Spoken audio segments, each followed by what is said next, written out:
네, 정치권 소식 명쾌하게 전해드리는 시간입니다. TV조선 정치부 백대우 기자 나와 있습니다. 안녕하십니까? 안녕하세요. 반갑습니다. 자, 어제 비도 오고 날씨가 쌀쌀했는데요. 문재인 대통령 청와대 출입 기자단과 함께 북한산 산행을 다녀왔습니다. 영상을 준비했습니다. 보시죠. 우리 기자님들 좀 자주 봐야 된다고 만나는 방법 중에 하나로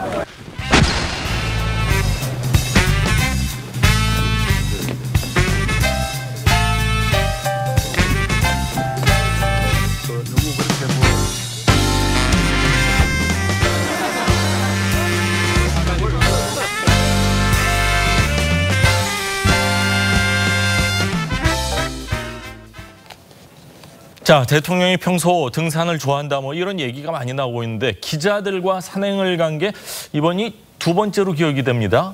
네, 그렇습니다. 문재인 대통령은요, 예. 산행을 기자들과 함께 한 거는 취임 후 두 번째입니다. 말씀하신 대로인데요. 첫 산행은 취임 직후 첫 주말이었던 맞습니다. 지난해 5월 13일이었는데요. 이번 산행도 그렇고 지난번 산행도 그렇고 장소는 공이 북악산이었습니다. 이번 산행은 내외신을 포함해 총 107개 언론사에서 기자 147명이 참석을 했는데요. 취임 초 산행 때보다 참석자 규모가 3배 정도 더 많았습니다. 늘어났군요. 네, 그렇습니다. 저희는 청와대 팀장이 신정훈 차장이 동행을 했고 저는 춘추관 안에서 상황 대기를 했습니다. 참석한 기자들 이야기가 중간중간에 담소도 나누고 대통령과 사진도 찍고 비교적 편안한 분위기에서 진행이 됐다고 합니다. 문 대통령 역시 출입 기자들과 자주 봐야 한다고 생각을 했고 그 방법의 하나로 1년에 한두 번 정도 함께 산행을 하면 좋겠다 이런 생각을 했다면서 좋은 계절에 산행을 한번 하자고 해서 자리가 마련이 됐다 이렇게 얘기를 했는데요. 사실 산행 일정은요 지난 10월 초로 잡혀 있었었는데요. 예. 그 당시에 이제 비가 와서 한 차례 수년이 된 겁니다. 그렇군요. 자, 107개 언론사 147명이면 한 언론사에서 한 2명 간 데도 있는데 100 기자는 못 갔네요. 춘추관에서 대기를 하고 어떻게 잘 되나 지켜봤다는 얘기죠, 지금? 예, 그렇습니다. 2개 매체가 간 언론사도 있는데 그게 예. 아무래도 영상 기자분들이랑 영상 그런 사진 기자분들이 좀 포함된 규모라서요. 그렇군요. 거의 각 사당 1명 정도 참석이 된 겁니다. 예. 자, 문 대통령 어제 산행에서요. 국정에 대한 고민을 털어놨습니다. 직접 한번 들어보시죠. 평화 프로세스가 결코 실패하지 않도록 정말 이계를 제대로 살려내도록 우리가 한편으로는 이렇게 북한과 또 한편으로는 미국과 이렇게 이제 노력들을 해야 되는 거고요. 자, 역시나 외교 현안, 남북 관계에 대한 얘기가 많이 나오지 않았나 하는데 산행 중에 대통령께서 많은 사람들이 이제 산행을 하면서 자기가 평소에 이제 고민을 했던 걸 많이 생각을 하는데 어떤 생각을 가장 많이 하신 것처럼 보였습니까? 말씀하신 그대로입니다. 문 대통령도 똑같은 이야기를 했습니다. 자신이 생각을 정리할 때 자주 걷는다 이런 얘기를 했는데요. 예. 어제 3부 과정에서는 아무래도 남북 관계에 대한 생각이 깊었을 것으로 보입니다. 2차 남북 북미 정상회담을 앞두고 관련 실무회담은 아직 열리지 않고 있고 남북 간 사전 논의가 됐던 각종 행사들 이런 일정들이 잇따라 연기되는 듯한 모습을 보이고 있어서 아무래도 문 대통령이 바라고 구상하는 그림과는 다소 배치되는 모습들이 연출이 돼서 그런지 어제도 역시 평화 프로세스가 결코 실패하지 않도록 이번 기회를 잘 살려내도록 노력하겠다 이런 이야기를 했습니다. 이와 함께 문 대통령은 북한과 또 한편으로는 미국과 함께 노력을 해야 된다 이런 얘기를 했는데요. 예. 도착 상태의 미북 협상을 성공적으로 중재하기 위한 이른바 촉진자 역할과 관련된 고심들 이런 부분들이 큰 것으로 읽혀졌습니다. 그렇군요. 미국도 우리 마음대로 사실 안 되고 북한도 우리 마음대로 안 되지만 하여튼 중재자 역할을 하기 위해서 열심히 노력을 하는 것 같은데 외교 문제와 더불어서요. 대통령 또 다른 국정 고민 큰 한 가지를 밝혔습니다. 들어보시죠. 또 이제 인생의 어려움을 이렇게 들면서 그러나 우리 정책 기조인 또 소득 주도 성장, 덕선 성장, 공정 경제 힘차게 또 계속 나갈 수 있도록 노력해 나가는 것. 거기에 많은 법적인 뒷받침도 필요하고 또 그런 면에서 국회하고 좀 잘 협력해야겠고. 네, 경제 문제 요즘 뭐 주식 가지고 있는 분들 고민들 굉장히 크고 최근에 또 집 사신 분들도 고민이 있고 대출 받으신 분들도 고민이 있고 고민들이 참 많은 것 같아요. 대통령도 그만큼 경제 문제와 관련해 많은 고민들을 좀 할 것 같습니다. 예, 그렇습니다. 뭐 말씀하신 그대로입니다. 문 대통령에게 올해가 2달이 남았는데 국정 마무리에 초점을 묻는 질문에 외교와 함께 경제를 꼽았습니다. 예. 민생의 어려움을 덜면서 소득주도 성장과 혁신 성장 그리고 공정 경제라는 기조를 유지하겠다 이런 이야기를 했는데요. 그런데 발언 중간에 경제 지표가 어떻든 간에 이런 표현이 있었습니다. 예. 야당에선 이른바 소득주도 성장 정책이 민생의 어려움을 가중시킨다 이런 시각인데요. 소득주도 성장 기조는 계속 유지를 해가면서 민생고를 해결하겠다는 의지를 재차 확인한 자리였다. 이런 이야기들이 나옵니다. 문 대통령이 관련 입법과 예산 처리에 대한 국회 협조를 요청을 했지만 경제 노선 수정은 없을 것이란 점을 재차 천명한 만큼 여야의 대치는 한동안 더 이어지지 않을까 이런 전망들도 함께 나오고 있습니다. 그렇군요. 근데 사실 경제만큼 지표로 딱 나오는 거는 없는데 지표가 어떻게 나오던가 이렇게 말씀을 하니까 경제 상황에서 어려움을 겪고 있는 분들 입장에선 좀 답답할 수도 있겠다 이런 생각이 드는데 자 어제 김정은 위원장 서울 답방관에서도 좀 언급을 하셨습니다. 예, 그렇습니다. 기자가 물었습니다. 김정은 위원장이 답방을 하면은 무엇을 보여줄 것이냐, 어디를 갈 것이냐 이런 질문을 했는데요. 예. 이에 대한 첫 반응이 북한에서 워낙 환대를 받아서 어디로 갈지 걱정이라면서 얼마나 시간을 보낼지 모르니 그에 맞춰서 잡겠다 이런 이야기를 했습니다. 김정은 위원장이 상대적으로 워낙 많은 시간을 할애를 해줬죠 그 당시에. 네, 그렇습니다.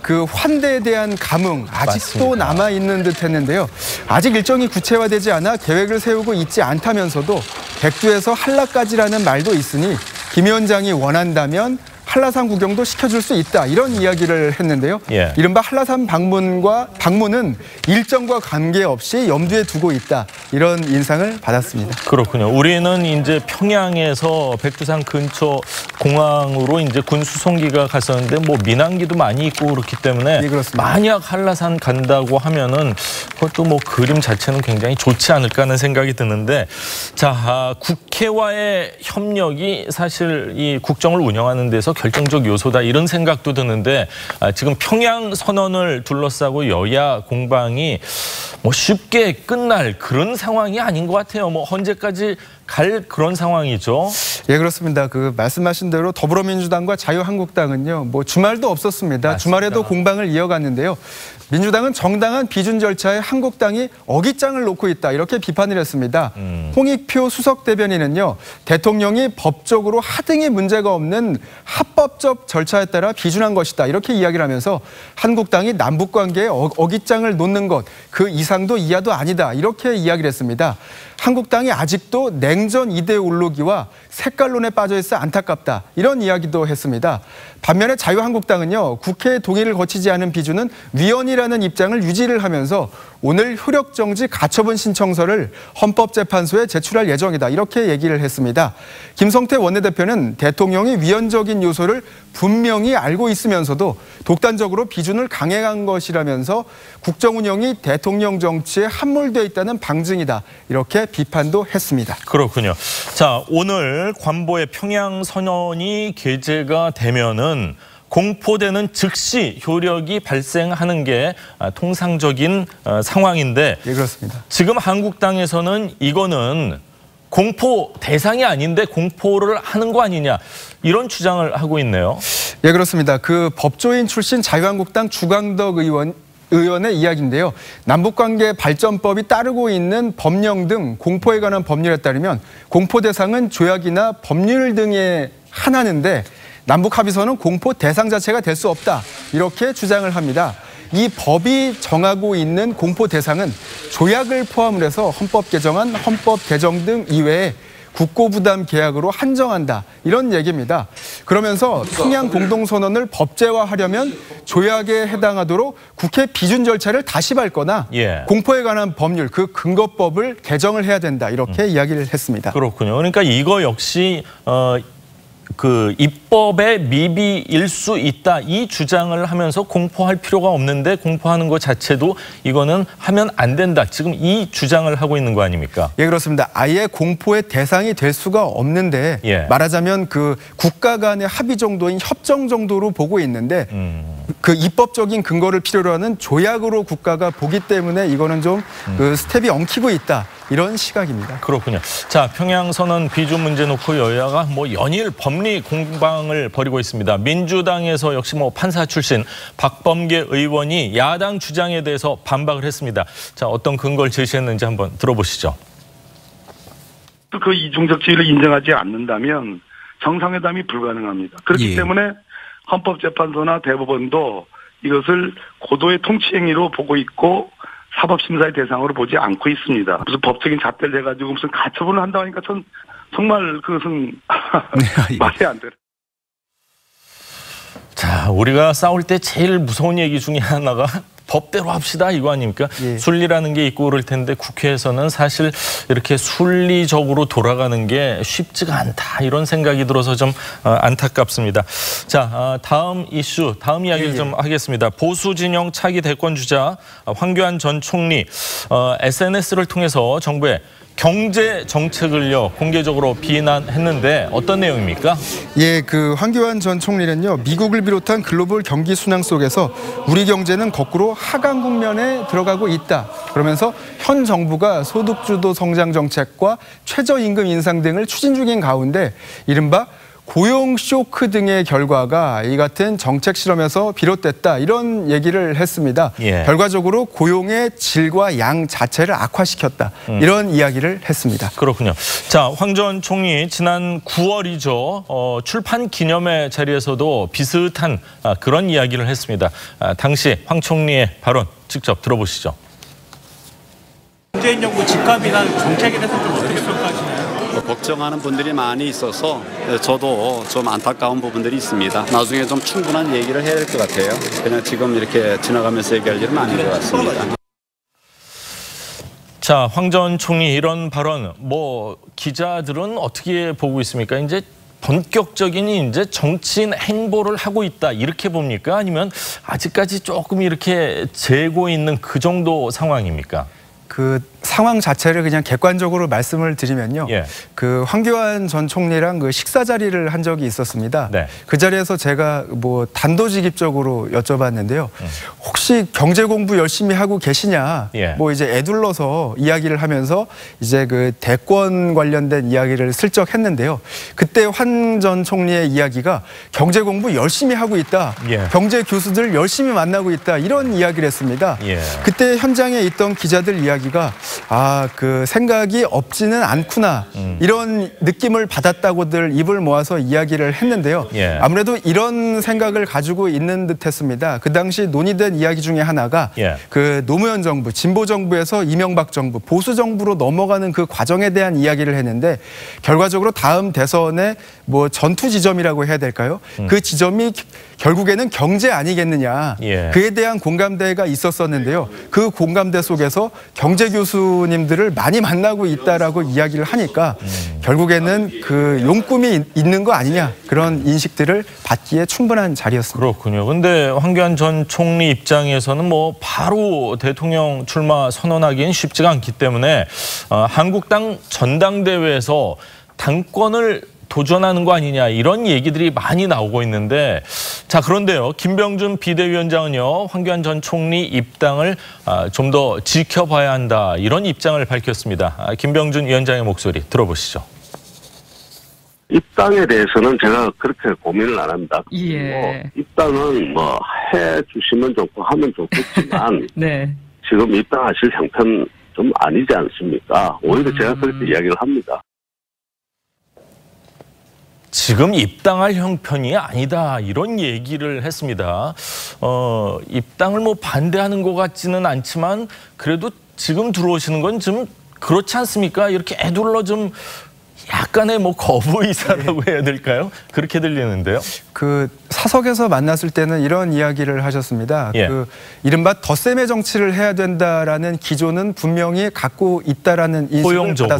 받았습니다. 예. 네, 그렇습니다. 그러니까 이제 뭐 누구를 배제한다, 누구는 안 된다 이런 인식보다 어찌됐든 모든 분들이 보수 대통합이라는 큰 울타리 하에서 움직여야만 다음 대선 승리의 가능성이 크다 이런 생각을 갖고 있다라는 인상을 받았는데요. 예. 이제 그 지금 형편이 아니다라는 이야기는 뭐 일종의 그 타이밍이라고 해야 될까요? 예. 아무래도 지금보다는 조금 이후 시점이 낫지 않겠느냐 뭐 그런 인식이 반영된 것으로 보여집니다. 아예 입당 자체를 막겠다 그런 거는 아니라는 인식은 받았습니다. 그렇군요. 김병준 비대위원장뿐만이 아니라요.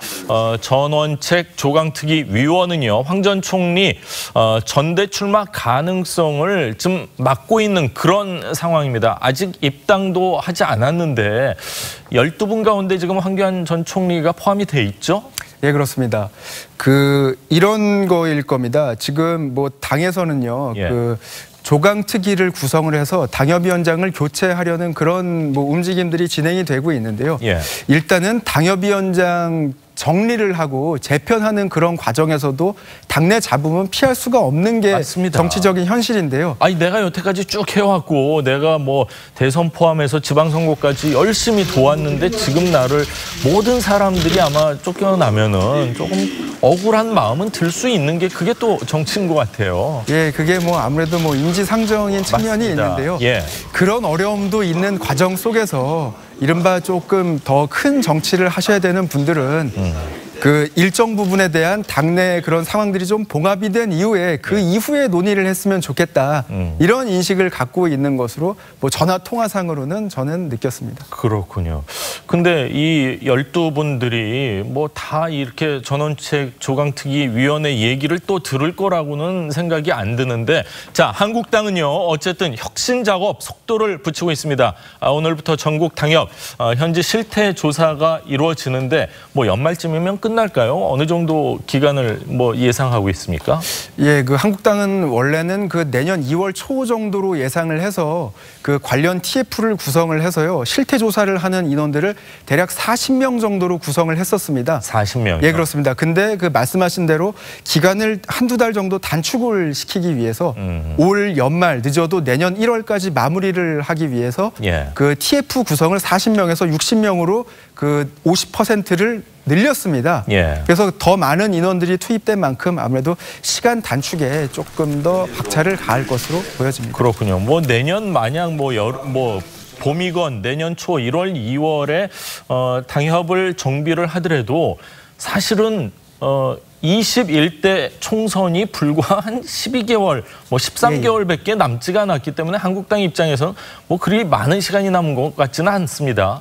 예, 요새 그 정치 분위기와 지역 분위기상 아무리 거물급 인사가 지역에 이른바 낙하산 투입이 돼서 전략공천이 되더라도 지역 유권자분들은 아니 당신이 우리 지역을 위해서 한 일이 뭐가 있는데 내가 예. 당신에게 표를 주겠냐 이런 이야기들을 공공연히 합니다. 예. 그래서 그런 분위기가 반영이 많이 된 듯합니다. 그래서 못해도 1년 정도는 지역에서 봉사도 하고 그게 자신을 뭐 어떻게 보면 최소한일 수도 있습니다. 예, 예. 그게. 자신을 알리는 그런 시간이 좀 많이 필요하다. 그런 인식들이 그 전반적으로 공유가 된 그런 상황입니다. 그렇군요. 뭐 이제 진짜 풀뿌리 민주주의가 잘 돼서 그런 거겠지만 뭐 예. 인지도가 있다고 해서 가서 턱 대고 예. 그런 시대는 아닌 것 같다 그러는데 하나 궁금한 게 있는데 전원책 조강특위 위원이 사실은 조강특위 위원으로서 그 역할로서 그 한도를 넘는 발언을 좀 하고 있는데 예. 기자들은 그 부분에 대해서 어떻게 평가를 하고 있습니까? 그 기자들도 그렇고 안에 있는 자유한국당의 비대위원들도 그렇고 뭐 일종의 그 본인의 역할을 넘어선 그런 월권을 행사하고 있다라는 시각들이 일부 있습니다. 예. 그래서 김병준 비대위원장에게 직접 아니 전원책 변호사 좀 월권하는 거 아니냐 이런 이야기를 뭐 공개적인 그리고 비공개적인 자리에서 했다고 하는데요. 예. 김병준 위원장은 일단은 조금 봐주자 이런 이야기를 했다고 합니다. 그 당에서 급여를 주는 것도 아니고 예. 외부에서 많은 급여를 받고 있었던 여러 활동들을 포기를 했으니 예. 잠시 동안은 일단은 좀 봐주자. 봐주자 이런 이야기를 비공식적인 자리에서 했다고 합니다. 그렇군요. 그 기간이 언제까지일지도 한번 좀 지켜봐야 될 것 같습니다. 자, 정치부 백대호 기자와 오늘 정치권 소식 명쾌하게 짚어봤습니다. 감사합니다. 감사합니다.